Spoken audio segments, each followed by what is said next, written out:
तुकाराम मुंडे यांचा आदेश, आता ही वस्तू तुमच्या घरात सापडली तर थेट शिक्षा होणार, डायरेक्ट कारवाई। घराघरामध्ये तपासणी सुरू झाली। आता जर ही वस्तू सापडली तर कोणालाही सोडणार नाही। धडाकेबाज सनदी अधिकारी तुकाराम मुंडे यांचा संपूर्ण महाराष्ट्राला सर्वात मोठा आणि थरकाप उडवणारा इशारा।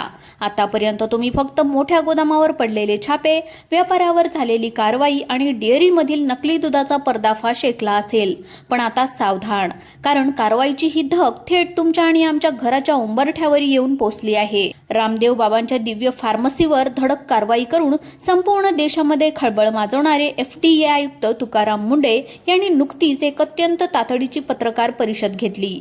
या परिषदेमध्ये त्यांनी एक असा निर्णय जाहीर केलाय ज्यामुळे अख्खा महाराष्ट्र हादरलाय। आता थेट घरांचे दरवाजे ठोठावले जाणार आणि घरामध्ये ती एक बंदी असलेली वस्तू सापडली तर कोणतीही चौकशी न करता थेट जेलची हवा खावी लागणार। नक्की कोणत्या वस्तूबद्दल मुंडे साहेबांनी हा भयानक इशारा दिलाय? सामान्यांच्या घरामध्ये FDA ची टीम काय येणार आणि तुम्हाला कोणती काळजी घ्यावी लागणार आहे, जाणून घेऊयात या धडक कारवाई मागचं संपूर्ण सत्य। सामान्य नागरिकांपासून व्यापाऱ्यापर्यंत अनेकांच्या मनामध्ये भीतीचं वातावरण निर्माण झालंय। नेमकं कोणत्या वस्तूवर कारवाई होणार, कोणत्या नियमांचं पालन करणं आता आवश्यक आहे आणि अन्न व औषध प्रशासनाच्या या मोहिमेचा सर्वसामान्यावर काय परिणाम होणार, जाणून घेण्यासाठी हा रिपोर्ट शेवटपर्यंत नक्की पहा। तुकाराम मुंडे हे नाव समोर आलं की प्रशासन आणि शिस्तबद्ध कारभाराची चर्चा सुरू होते। त्यांनी ज्या ज्या विभागामध्ये काम केलं त्या ठिकाणी पारदर्शकता आणि नियमांची काटेकोरपणे अंमलबजावणी करण्याचा प्रयत्न केला। काही दिवसापूर्वी त्यांनी अन्न व औषध प्रशासन FDA विभागाचा आयुक्त म्हणून पदभार स्वीकारला आणि त्यानंतर राज्यभर तपास व कारवाईची मोहीम सुरू करण्यात आली। या मोहिमेची सुरुवात काही औषधांच्या जाहिराती आणि दाव्यांच्या तपासापासून झाली। भ्रामक आणि नियमांचे उल्लंघन करणाऱ्या उत्पादनाविरोधात कारवाई करण्यात आली। विविध शहरांमधील गोदामावर छापे टाकून मोठ्या प्रमाणामध्ये औषध साठा जप्त सुद्धा करण्यात आल्याची माहिती या ठिकाणी समोर आली आहे।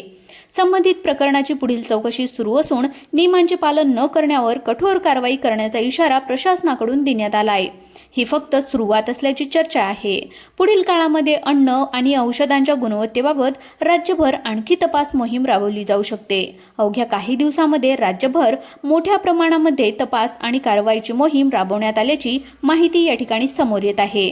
अनेक ठिकाणी छापेमारी करण्यात आली, संशयितावर कारवाई सुद्धा करण्यात आली आणि नियमांचे उल्लंघन करणाऱ्या आस्थापनांवर प्रशासनाने कठोर पावले उचलली आहेत। या कारवाईमुळे भेसळ आणि बेकायदेशीर व्यापाऱ्याविरोधात सरकार गंभीर असल्याचा संदेश गेलाय। मोठ्या नावावर ही कारवाई करून प्रशासनाने नियम सर्वांसाठी समान असल्याचं स्पष्ट केलंय। मात्र या कारवाया एक धक्कादायक घटना घडल्याची माहिती या ठिकाणी समोर आली आहे। तपास पथकावर झालेल्या कथेमध्ये हल्ल्यामुळे संपूर्ण यंत्रणा सतर्क झाली। मग त्या रात्री नेमकं काय घडलं आणि अन्न व औषध प्रशासनाने आपली मोहीम आणखीन आक्रमक का केली, जाणून घेऊया त्या 8 जूनच्या त्या घटनेबद्दल, ज्याची राज्यभर चर्चा सुरू झाली आहे। मिळालेल्या माहितीनुसार FDAचं एक विशेष पथक छत्रपती संभाजीनगर जिल्ह्यातील गंगापूर तालुक्यामध्ये तपास मोहिमेवर होतं। यावेळी एका वाहनामधून प्रतिबंधित पदार्थाची वाहतूक होत असल्याचा संशय व्यक्त करण्यात आला। अधिकाऱ्यांनी वाहनाची तपासणी सुरू केली। त्याच दरम्यान काही अज्ञात व्यक्ती घटनास्थळी आल्याचा दावा केला जातो। परिस्थिती अचानक तणावपूर्ण बनली आणि अधिकाऱ्यांशी वाद झाल्याची माहिती समोर आली। या प्रकरणी संबंधित यंत्रणांनी गुन्हे नोंदवून पुढील तपास सुरू केला आहे। या घटनेनंतर बेकायदेशीर व्यापाऱ्याविरोधातील कारवाई अधिक वेगाने सुरू ठेवण्याचा निर्धार प्रशासनाने व्यक्त केल्याची चर्चा आहे। तपास पथकावर झालेल्या कथित हल्ल्यामुळे प्रशासनामध्ये खळबळ उडाली। मिळालेल्या माहितीनुसार काही संशयितांनी अधिकाऱ्यांना धडक देण्याचा प्रयत्न केल्याचा आरोप आहे। या घटनेमध्ये काही अधिकारी थोडक्यात बचावल्याचं सांगितलं जातंय। संबंधित प्रकरणी गुन्हा दाखल करण्यात आला असून तपास यंत्रणा पुढील चौकशी करत आहेत। सरकारी अधिकाऱ्यावर झालेल्या या कथित हल्ल्याच्या नंतर अन्न व औषध प्रशासनाने राज्यभर कारवाया अधिक तीव्र केल्याची माहिती समोर आली आहे। मग या कारवायामध्ये नेमकं काय उघड झालं, पुणे आणि मुंबईमध्ये कोणत्या वस्तूवर मोठी कारवाई करण्यात आली, पाहुयात पुढे। प्रशासनाने राज्यभर समन्वय साधून एकाच वेळी अनेक ठिकाणी तपास मोहीम राबवली। या मोहिमेमध्ये नागरिकांच्या दैनंदिन वापरातील अन्नपदार्थाची विशेष तपासणी करण्यात आली। दूध आणि दुग्धजन्य पदार्थ तसेच खाद्यतेलाच्या गुणवत्तेवर विशेष लक्ष या ठिकाणी केंद्रित करण्यात आलं। पुण्यातील विविध भागांमध्ये झालेल्या कारवायामध्ये मोठ्या प्रमाणामध्ये संशयित अन्नसाठा जप्त करण्यात आल्याची माहिती समोर आली। जप्त करण्यात आलेल्या पनीर, खवा, तूप आणि इतर पदार्थाचे नमुने प्रयोगशाळेमध्ये तपासणीसाठी पाठवण्यात आले। तपास अहवालाच्या नंतर संबंधितावर नियमानुसार कारवाई केली जाणार असल्याचे अधिकाऱ्यांनी स्पष्ट केले आहे।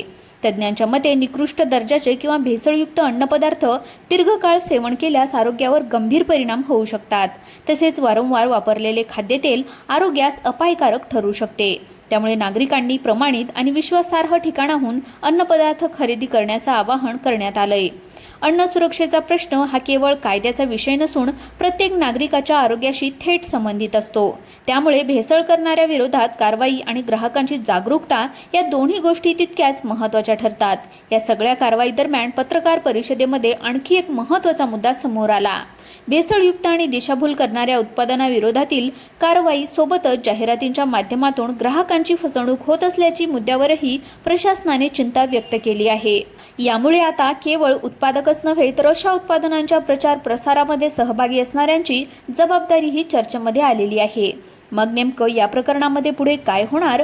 जाहिराती करणाऱ्या प्रसिद्ध व्यक्तीवरही कारवाई होऊ शकते का? हा प्रश्न आता अनेकांच्या मनामध्ये निर्माण झालाय। पत्रकार परिषदेमध्ये अधिकाऱ्यांनी दिशाभूल करणाऱ्या जाहिराती आणि तथाकथित सरोगेट जाहिराती यावर कठोर भूमिका घेण्याचे संकेत दिले। ग्राहकांना चुकीची माहिती देणाऱ्या किंवा नियमांचं उल्लंघन करणाऱ्या जाहिरातींची तपासणी केली जाईल असेही स्पष्ट करण्यात आले आहे। विशेषतः तंबाखू किंवा तत्सम उत्पादनांच्या अप्रत्यक्ष जाहिरातीबाबत अनेकदा प्रश्न उपस्थित केले जातात। अशा प्रकरणामध्ये संबंधित कायद्यानुसार उत्पादक, वितरक आणि जाहिरातदार यांच्या भूमिकेची चौकशी केली जाऊ शकते। मात्र कोणत्याही व्यक्तीवर कारवाई होण्यासाठी संबंधित तपास, पुरावे आणि कायदेशीर प्रक्रिया पूर्ण होणे आवश्यक असते। त्यामुळे एखाद्या सेलिब्रिटी विरुद्ध अधिकृत गुन्हा दाखल झाला आहे किंवा अटकेचे आदेश देण्यात आले आहेत असे दावे केवळ अधिकृत माहितीनंतरच स्वीकारले जावेत।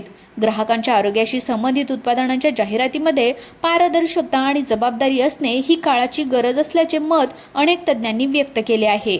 मात्र या तपासादरम्यान आणखी एक धक्कादायक माहिती समोर आल्याचा दावा करण्यात आलाय। काही संशयितांनी बेकायदेशीर केवळ गोदामामध्येच नव्हे तर सामान्य घरांमध्येही लपवून ठेवल्याची माहिती तपास यंत्रणांना मिळाली आहे। त्यामुळे अशा ठिकाणांचीही तपासणी वाढवण्यात आल्याची चर्चा आहे। यानंतर सर्वात मोठा प्रश्न निर्माण झालाय, जर एखाद्या घरामध्ये प्रतिबंधित गुटखा, भेसळयुक्त अन्नपदार्थ किंवा अवैध साठा आढळला तर काय होऊ शकतं? अधिकाऱ्यांच्या मते वैयक्तिक वापर आणि व्यावसायिक साठा यामध्ये मोठा फरक आहे। जर कोणत्याही ठिकाणी मोठ्या प्रमाणामध्ये बेकायदेशीर साठा, विक्रीचे पुरावे किंवा संघटित नेटवर्कशी संबंध आढळले तर संबंधित कायद्यानुसार कठोर कारवाई केली जाऊ शकते। यामुळेच प्रशासनाने स्पष्ट संदेश दिला आहे, भेसळ आणि बेकायदेशीर व्यापाऱ्याविरोधातील कारवाई आता आणखी तीव्र होणार असून नियम मोडणाऱ्यांना कोणत्याही प्रकारची सूट या ठिकाणी दिली जाणार नाही। प्रशासनाने स्पष्ट इशारा दिलाय की बेकायदेशीर साठा, भेसळयुक्त अन्नपदार्थ किंवा प्रतिबंधित वस्तूंच्या व्यापारात सहभागी आढळल्याच्या नंतर संबंधित कायद्यानुसार कठोर कारवाई केली जाऊ शकते। त्यामुळे नागरिकांनी अशा कोणत्याही बेकायदेशीर कामापासून दूर राहण्याचं आवाहन करण्यात आलेलं आहे। याचसोबत नागरिकांच्या मदतीसाठी तक्रार नोंदवण्याची यंत्रणा अधिक सक्रिय करण्यात आली आहे। अधिकृत हेल्पलाईन, तक्रार पोर्टल किंवा संबंधित विभागाकडे संशयास्पद हालचालींची माहिती देता येऊ शकते। मात्र कोणताही क्रमांक किंवा ईमेल वापरण्यापूर्वी तो अधिकृत असल्याची खात्री करून घ्यावी। या संपूर्ण प्रकरणातून आपल्याला काही महत्त्वाच्या गोष्टी शिकायला मिळतात। पहिली गोष्ट, दूध, पनीर, तूप किंवा इतर अन्नपदार्थ खरेदी करताना नेहमी विश्वासार्ह आणि परवानाधारक विक्रेत्यांकडूनच खरेदी करा। संशय आल्यास अधिकृत प्रयोगशाळा चाचणीमध्ये सर्वात विश्वासार्ह मार्ग असतो। दुसरी गोष्ट म्हणजे बाहेरचे पदार्थ खाताना स्वच्छता, तेलाचा दर्जा आणि अन्न बनवण्याची पद्धत याकडे लक्ष द्या। वारंवार वापरलेले तेल आरोग्यासाठी हानिकारक ठरू शकते। त्यानंतर तिसरी गोष्ट, आपल्या परिसरामध्ये संशयास्पद हालचाली, बेकायदेशीर साठा किंवा भेसळीचा संशय असल्यास स्वतः कारवाई करण्याचा प्रयत्न करू नका। संबंधित प्रशासनाला माहिती द्या। त्यानंतर चौथी सर्वात महत्त्वाची गोष्ट, कोणतीही माहिती सोशल मीडियावर शेअर करण्यापूर्वी तिची सत्यता पडताळून पहा। चुकीची माहिती समाजामध्ये गोंधळ निर्माण करू शकते।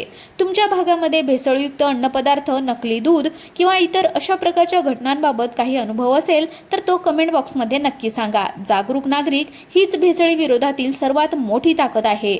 व्हिडिओ उपयुक्त वाटलेला असेल तर तो आपल्या मित्रपरिवारांसोबत नक्की शेअर करा। मित्रांनो, ही सर्व माहिती सूत्रांमार्फत वर्तवण्यात आली होती। होती. त्यामुळे अशाच प्रकारचे व्हिडिओ दररोज पाहण्यासाठी आत्ताच आपल्या YouTube चॅनलला सबस्क्राईब करा. धन्यवाद.